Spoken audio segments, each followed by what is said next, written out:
esperanza fiel. En su amor confiamos, descanso en él. Hola, bienvenidos a este nuevo servicio donde vamos a estar estudiando en nuestra serie de Panorama. Estamos recuperando o retomando esta serie en donde estamos navegando a través de los libros de la Biblia. El día de hoy vamos a estar meditando y reflexionando en Tercera de Juan. Así que te recomiendo tener tu Biblia a la mano. Siempre es bueno tener tu Biblia, ya sea física o ya sea electrónica, a la mano, para que cualquier texto que nosotros citemos tú lo puedas leer en casa.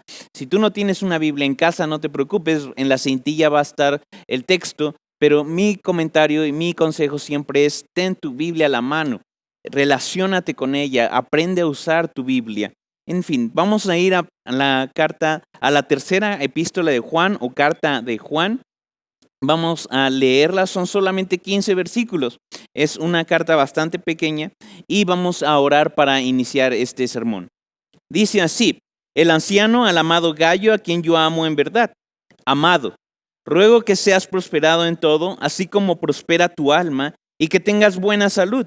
Pues me alegré mucho cuando algunos hermanos vinieron y dieron testimonio de tu verdad, esto es, de cómo andas en la verdad. No tengo mayor gozo que oír que mis hijos andan en la verdad. Amado, estás obrando fielmente en lo que haces por los hermanos, y sobre todo cuando se trata de extraños, pues ellos dan testimonio de tu amor ante la iglesia. Harás bien en ayudarles a proseguir su viaje de una manera digna de Dios, pues ellos salieron por amor al nombre, no aceptando nada de los gentiles. Por tanto, debemos acoger a tales hombres para que seamos colaboradores en pro de la verdad.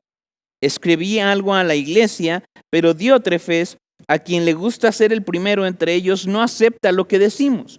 Por esta razón, si voy, llamaré la atención a las obras que hace, acusándonos injustamente con palabras maliciosas, y no satisfecho con esto, él mismo no reciba a los hermanos. Se lo prohíbe a los que quieren hacerlo y los expulsa de la iglesia. Amado, no imites lo malo, sino lo bueno. El que hace lo bueno es de Dios. El que hace lo malo no ha visto a Dios. Demetrio tiene un buen testimonio de parte de todos y de parte de la verdad misma. También nosotros damos testimonio y tú sabes que nuestro testimonio es verdadero. Tenía muchas cosas que escribirte, pero no quiero escribírtelas con pluma y tinta, pues espero verte en breve y hablaremos cara a cara. La paz sea contigo. Los amigos te saludan. Saluda a los amigos, a cada uno por tu nombre. Entonces, por favor, ahí donde estás, inclina tu rostro, vamos a orar a nuestro Señor. Mi Rey y Dios, gracias por este día, gracias porque nos permites abrir tu palabra, Señor, y gracias porque tu palabra es perfecta, es sólida, Señor, es inerrante. Y Padre, como lo dice la misma palabra, Señor, tú nos enseñas, nos exhortas, nos corriges y nos instruyes en justicia, Señor, a través de ella. Gracias porque podemos ver tu rostro y podemos ver hacia dónde nos has llamado, Señor. Estar conscientes de que nos has llamado al amor unos con otros, porque tú nos has amado primero, Señor, y andad en verdad. Gracias porque no nos dejas huérfanos a filosofías, abandonados a corrientes de pensamiento, sino nos das una firme convicción en tu palabra de la cual aferrarnos, principios a los cuales aferrarnos, sabiendo que es tu corazón, sabiendo que son tu voluntad. En tu nombre, Jesús. Amén. Muy bien, vamos a entrar como en materia. La tercera carta de Juan, evidentemente, y como bien lo dice, es parte de una colección de 3 cartas. Es primera de Juan, segunda de Juan, tercera de Juan. Aparte de estos escritos, nosotros estamos convencidos de que el apóstol Juan escribió el Evangelio según Juan y Dios le usa más adelante para escribir en su gran revelación el libro de Apocalipsis. Entonces, Juan y su contenido tiene que ser de alguna forma estudiado y aproximado acerca de quién lo escribe. Estas cartas son bastante breves, son bastante también carentes de, entre comillas, carentes de información alrededor, solo tenemos el contenido con el cual nos dejan. De hecho, como vamos a ver, hay ciertas dudas que ciertamente son obstáculos que son muy bien salvables, pero hay personas y estudiosos que dudan de que Juan sea el escritor de estas dos cartas, al menos de Segunda de Juan y Tercera de Juan. Pero hay fuertes evidencias en el texto original, en la forma, en la sintaxis, en el estilo de escritura, que nos hacen ver a Tercera de Juan como el producto del mismo, que dijo que el verbo, en el principio era el verbo y el verbo era Dios y el verbo era con Dios y el verbo era Dios. También nosotros podemos ver que este estilo, que esta forma de escritura viene de la misma mano o de la misma inspiración, hablando del escritor sagrado, porque sabemos que está inspirado por el Espíritu Santo, respecto a quien dijo que de tal manera nos ha amado Dios, que dio a su hijo unigénito, para que todo aquel que en él cree no se pierda, mas tenga vida eterna. De esta manera en que de tal manera nos ha amado Dios, o mirad cuán amor nos ha dado Dios, que nos ha hecho hijos de Dios, ya en Primera de Juan, y las advertencias que hace en Primera de Juan respecto a los gnósticos y los malos o los falsos profetas, maestros. Esta misma advertencia se va a ir a Segunda de Juan, o va a estar de la misma forma presente en Segunda de Juan. Y en Tercera de Juan hay un contraste, porque en Tercera de Juan nos damos cuenta de que no hay un rechazo hacia los falsos maestros, sino hay una invitación a aceptar a los buenos maestros, o a los maestros que andan según verdad. Entonces, como generalidades, podemos decir lo siguiente: esta carta, estrictamente hablando, es anónima. Estrictamente hablando. ¿Por qué? Porque en su contenido no podemos ver que se le atañe o él mismo la firma como una persona o con un nombre propio. Simplemente tenemos al principio esta expresión de el anciano.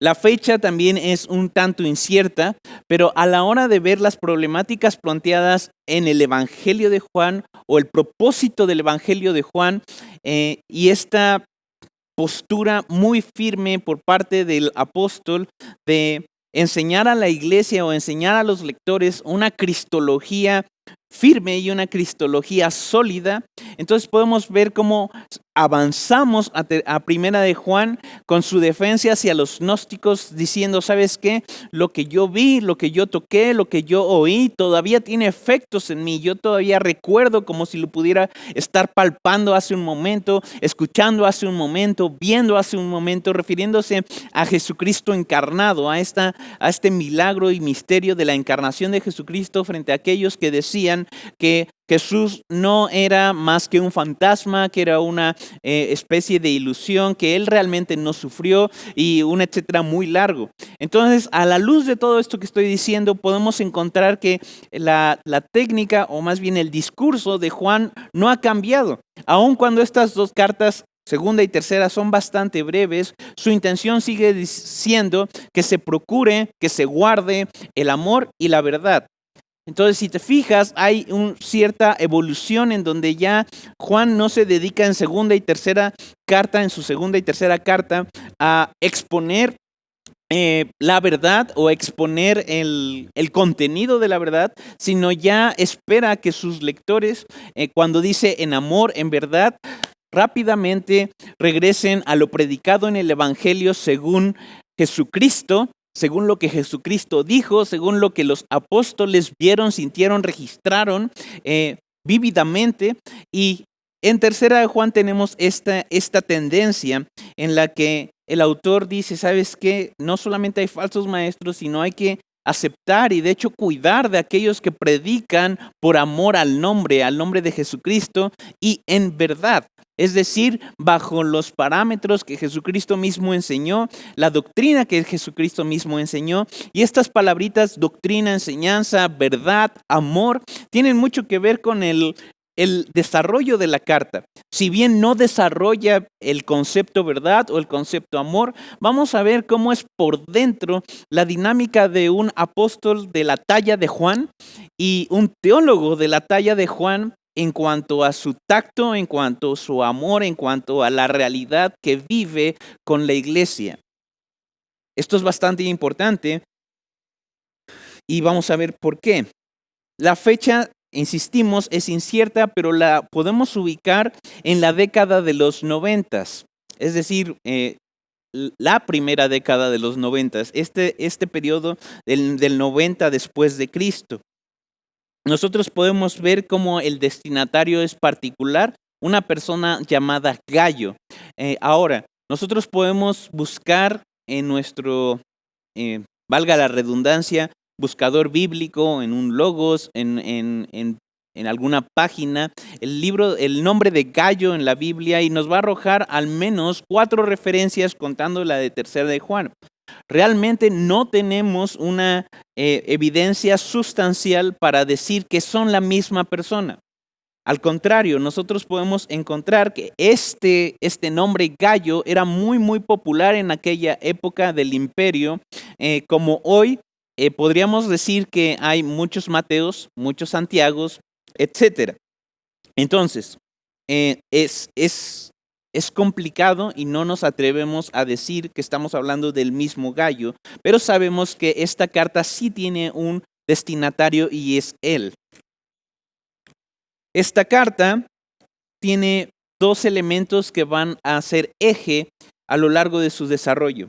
Insistimos, solo son 15 versículos, pero son 15 versículos que nos permiten ver el corazón, nos permiten ver el andar de una persona con la experiencia, la teología, el bagaje de conocimiento y experiencia, insisto, de la talla de Juan.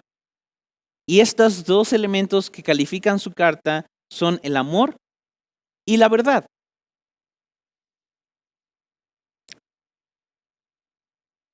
Para hacer un mapa, nosotros podemos hacer 2 estructuras. La primera de ellas, o la primera estructura para acercarnos a Tercera de Juan, es por temas. Nosotros vamos a poder acercarnos a Juan, ver que hay una especie de salutación muy rápida en el versículo 1, y después vamos a encontrar un elogio a Gallo, para después encontrar una llamada de atención, una advertencia, incluso un reproche respecto a lo que Diótrefes hacía, y después nuevamente un elogio a una persona llamada Demetrio, para entonces en el versículo 13, 14 y 15 encontrarnos con una despedida. Entonces la estructura es bastante sencilla. Hay un anuncio, hay un saludo, hay un elogio, hay un reproche, hay un nuevo elogio y después una despedida. También podemos acercarnos a la estructura literaria del texto o las palabras que el texto usa y podemos dividirla de la carta una vez más en 3 partes. En 3 llamadas de atención por parte de Juan hacia Gallo, en el cual llama su atención con una palabra bastante particular. Hay 3 ocasiones en estos 15 versículos en donde Juan se dirige hacia Gallo con la palabra amado. En versículo 2, en versículo 5 y en versículo 11, al parecer tenemos a Juan llamando una y otra vez la atención, no como un regaño, no como una especie de llamada de atención a alguien que se está portando mal, sino como una amorosa, valga la redundancia con la palabra, una amorosa llamada de atención hacia un tema que quiere tocar. Versículo 2, amado, ruego que seas prosperado en todo. Versículo 5, amado, estás obrando fielmente. Versículo 11, amado, no imites lo malo. Entonces, estas 2 son las estructuras con las cuales nosotros podemos jugar o las que nos podemos acercar, aproximar a la tercera carta de Juan. Ahora, sabiendo o entendiendo o abrazando que Juan es quien lo escribe, necesitamos entender lo siguiente. Juan, a diferencia de los evangelios sinópticos en cuanto a su evangelio, tiene una marcada diferencia en cuanto a ellos, que ellos tienen una particularidad respecto a sus destinatarios, a las personas a quienes hablan, Por ejemplo, tenemos a Lucas haciendo este tratado, esta investigación a su amigo Teófilo. Nosotros sabemos o pensamos que puede ser en un momento en donde Lucas aún era esclavo y que le hacía este trabajo, le hacía esta investigación a su amo.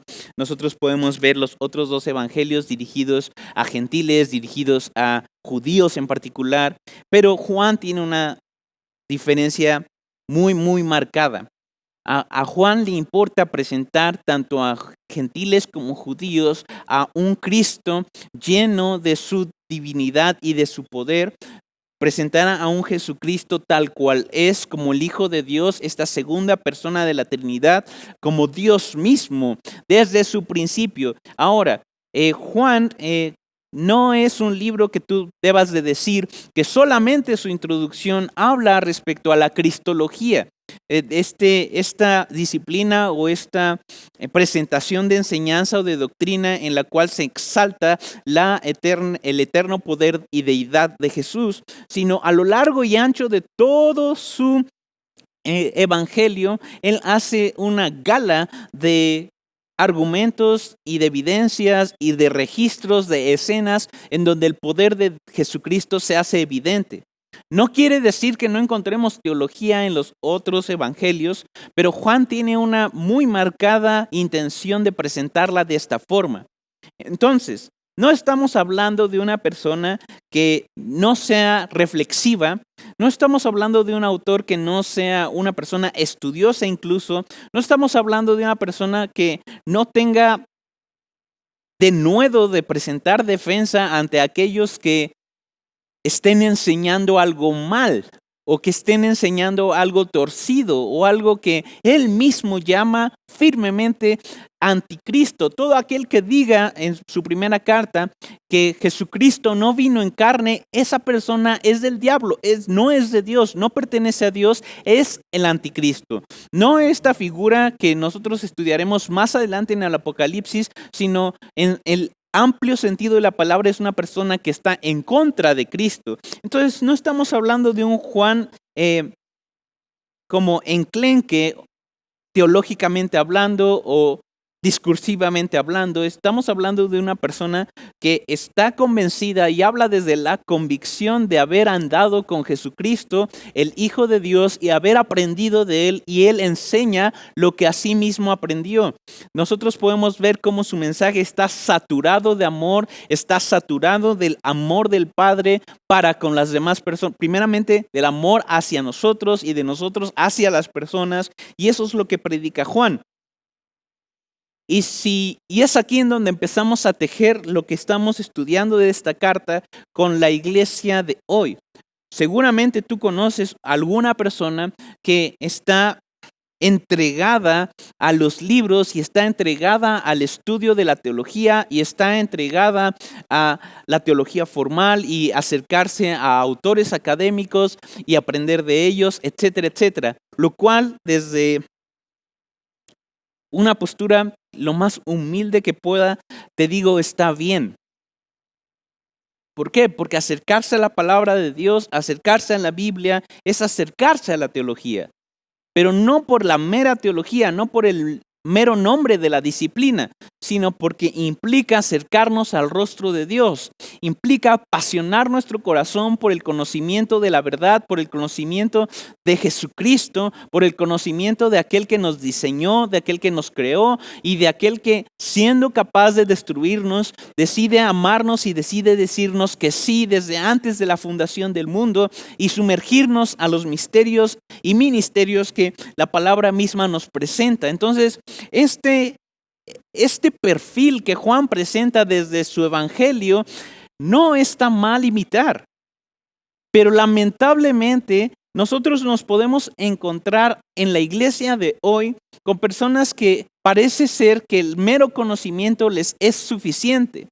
Conocimiento que solamente llena sus mentes, llena sus cabezas, pero no baja a su corazón. Porque muy, muy lamentablemente la iglesia hoy se ha generado una especie de movimiento antiintelectual porque hemos caído en la búsqueda de la teología hacia un una apatía en el amor, una apatía en el servicio, una apatía a la entrega al servicio de otros, en donde muchas veces el servicio implica ensuciar nuestras manos para lavar los pies de otros y no solamente hablar desde una postura académica o una postura discutida en las escrituras.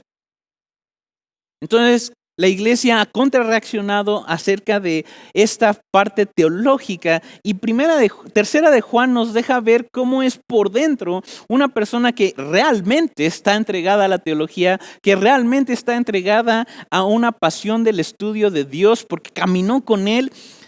Y nos encontramos con que esta persona no para de decirle a Gayo que es una persona amada. No para de afirmar a Gayo diciéndole, sabes que estás haciendo las cosas bien, y no para de invitar a Gayo a seguir sirviendo y amando y entregándose por otros. Entonces, si hasta este momento tú has pensado que es suficiente acercarte a un seminario, que es suficiente acercarte a los libros de teología, acercarte a la palabra para llenarte de conocimiento, mi hermano, te estás engañando. Porque la verdadera teología, el verdadero conocimiento de Dios, como diría Juan, el verdadero andar en la verdad, este concepto totalmente excluyente en donde solo hay una verdad, sí hay una sola realidad, implica amar a otros. Al acercarse a todo esto, abrazar todo esto, implica hacerse como aquel que nos enseñó y nos modeló el amor y el conocimiento de Dios. Jesucristo mismo como el siervo sufriente, Jesucristo como aquel que lava los pies, Jesucristo como aquel que recibe y hospeda, aquel Jesucristo que ama y protege y vela por sus discípulos, por aquellos que predican su evangelio y un largo, etcétera.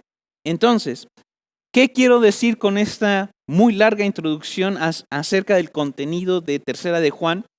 Quiero decir que una real teología, y voy a cambiar la palabra para que no haya esta especie de rechazo, un real conocimiento y amor y pasión por Dios, implica un real conocimiento y amor y pasión hacia el servicio de la iglesia y otros.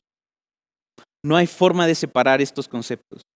No hay forma de separar la verdad del amor. Y si lo está separando, y si yo lo estoy separando, y si alguien en la iglesia lo está separando,